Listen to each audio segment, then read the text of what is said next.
আসিফ নজরুল যদি রয়ের থেকে 1 টাকা খায়, আসিফ নাহিদ রয়ের থেকে 100 টাকা খায়। যমুনা থেকে প্রায় 40 কোটি টাকার মতো উপদেষ্টারা খেয়েছে। হাসানাত সারজিৎ এরা কিন্তু রক্তের সাথে বেমানি করছে। সারজিৎ হাসানাত হচ্ছে এই আন্দোলনের একটা অংশ, তারা লড়াই সংগ্রাম করেছে, এই পর্যন্ত আমরা মেনে নেই। কিন্তু এখন আপনি দেখেন ভিতরের খবর জানতে গেলে উপদেষ্টাদের যারা আছে আসিফ নাহিদের বাবা মিরপুরে আপনার অফিস দিয়েছে, সেখানে অনেক লেনদেন হচ্ছে, আসিফ অনেক টাকা কামাচ্ছে। এগুলো সত্যি কথা, এগুলো আপনি মানে গা ঢাকা দিতে পারবেন না।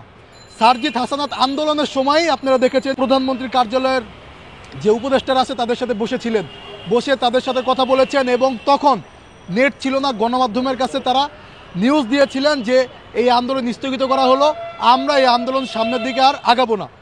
কিন্তু পরবর্তীতে আসিফ নাহিদ এই আন্দোলনকে এক দফা পর্যন্ত নিয়ে গিয়েছিলেন এবং এখন পর্যন্ত যারা নিহত এবং আহত হয়েছে এরা কিন্তু চিকিৎসা পায় নাই এবং এখন পর্যন্ত এদের টাকা নিয়ে নয় ছয় করা হচ্ছে। তাহলে যে ডক্টর ইউনূস 100 কোটি টাকা বাংলাদেশে আনলেন, এই টাকাগুলো কোথায় গেল? সারজিৎ হাসানাতের গাড়ির পিছনে কি 100 কোটি টাকা খরচ হয়ে গেল, নাকি এই টাকাগুলো জুলাই বিপ্লবের অংশ তাদেরকে মানে সহযোগিতা করা হলো? এই যে যারা সমন্বয়ক আছেন এদের বিরুদ্ধে অনেকে দিনের পর দিন আপনার জুলাই ফাউন্ডেশনে ঘুরছে, টাকা পাচ্ছে না ঠিকঠাক মতো। তো সেই জায়গাটা থেকে হাসানাত সারজিৎ এরা কিন্তু রক্তের সাথে বেমানি করছে। গতকালকে দেখেছেন যে তারা কিংস পার্টির মতো একটা পার্টি খুলেছে।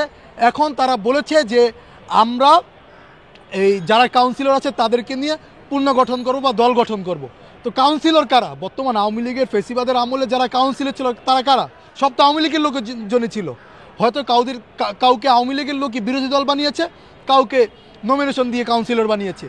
এদের দিয়ে এখন সারজিৎ হাসানাত সাধারণ মানুষের রক্তের ওপর বেইমানি করে সাধারণ মানুষকে বিভ্রান্ত করছে এবং কাউন্সিলরের মাধ্যমে শেখ হাসিনাকে বাংলাদেশে ফিরিয়ে আনার বন্দোবস্ত করছে। আমরা এটাই দেখতে পাচ্ছি।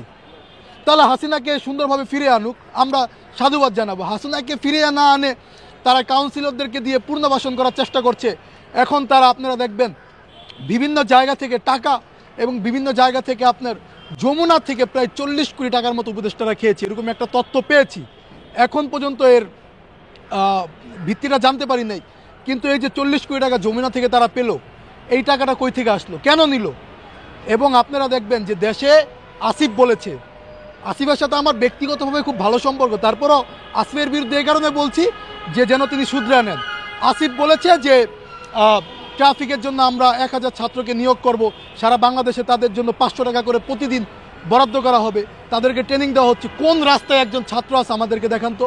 ফেসবুকে পোস্ট করছে যে দেশের ব্যবসা বাণিজ্যের অবস্থা ভালো, আমাকে একটু দেখান যে কোন দোকানে ব্যবসা বাণিজ্য হচ্ছে, বহির্বিশ্বের সাথে কী সম্পর্ক আপনারা করেছেন। ফেসবুকে যে আপনারা ক্রিয়া নিয়ে বারবার লেখালেখি করতেছেন, ক্রিয়া মন্ত্রণালয়, এই মন্ত্রণালয়, দেশের মানুষ তো না খেয়ে মরতেছে ভাই। এই যে 4 মাস হয়ে গেল, 4 মাসে আপনারা দেখেন গুপ্ত হত্যা হচ্ছে। যারাই ভারত এবং আওয়ামী লীগের বিরুদ্ধে কথা বলছে এদেরকে মেরে ফেলা হচ্ছে। প্রত্যেকটা প্রাইভেট ইউনিভার্সিটি থেকে সমন্বয়ক বা যারা এই আন্দোলনের সংগঠক ছিলেন তাদেরকে মেরে ফেলা হচ্ছে। আমি তো মনে করি এর সাথে সম্পৃক্তভাবে আসিফ নজরুল এবং আসিফ নাহিদের সবগুলো জড়িত। আসিফ নজরুলকে একা দোষারোপ করছেন আপনারা। আরে ভাই, আসিফ নজরুলকে একা কি আপনার একটা নীতি নির্ধারক নাকি? আসিফ নজরুলকে একা মানে কোনো একটা বিষয় নিয়ে আলোচনা করে নাকি? এর সাথে কি উপদেষ্টারা মিলে নাই? আসিফ নজরুল যদি রয়ের থেকে 1 টাকা খায়, আসিফ নাহিদ রয়ের থেকে 100 টাকা খায়। এরা রয়ের সাথে কাজ করছে, দেশের ভাবমূর্তি নষ্ট করছে। আগে তো আসিফ নজরুল ভারতের বিরুদ্ধে এত বড় বড় চাটাং কথা বলতো, এখন উপদেষ্টা বসেছে, এখন তাদের মুখ দেওয়ার কোনো কথা আমরা শুনি না।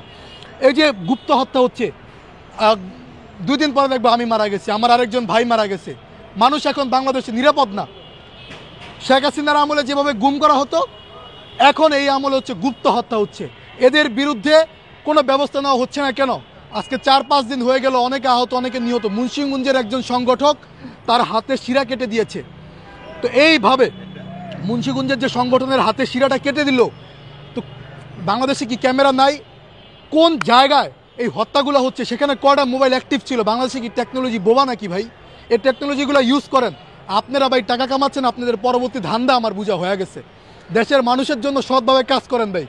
দেশের মানুষের জন্য কাজ করতে গিয়ে আমরা আজকে লাঞ্ছিত হচ্ছি। ব্যবসা বাণিজ্য সব কিছু ফালায় রেখে জুলাই আন্দোলনে যোগ দিয়েছি, অনেক কিছু হারাইছি, অনেক ভাইকে, অনেক বন্ধুবান্ধবকে আমরা হারাইছি। এর বিনিময়ে প্রকৃত যারা যোদ্ধা, যারা জুলাই আন্দোলনে নিহত হয়েছে, এদের পরিবার কিচ্ছু পায় নাই। এবং যারা আপনার আহত হয়েছে এবং যারা এই জুলাই বিপ্লবে অংশগ্রহণ করেছে এদের দেখেন ভিক্ষা করে খাওয়া লাগতেছে। আর যারা এই আন্দোলনে সামান্য ভূমিকা টুমিকা রেখেছে পরবর্তীতে সমন্বয়ক নামে বের হয়েছে এরা দেখেন এখন কোটি কোটি টাকার গাড়িতে চলছে। তো আমার ভাইদের এই রক্তের বিনিময়ে যদি আবার ফেসিবাদকে আওয়ামী লীগকে পুনর্বাসন করার চেষ্টা করেন তাহলে দ্বিতীয় বিপ্লবের জন্য আমরা প্রস্তুত আছি। অনেক সমন্বয়করা আমাদের সাথে আপনার পরামর্শ করেছে, তারা বলেছে ভাই আমরা দ্বিতীয় বিপ্লবের ডাক দিব। তো দ্বিতীয় বিপ্লব যেন না করতে হয় আপনারা সুসংগঠিত করেন।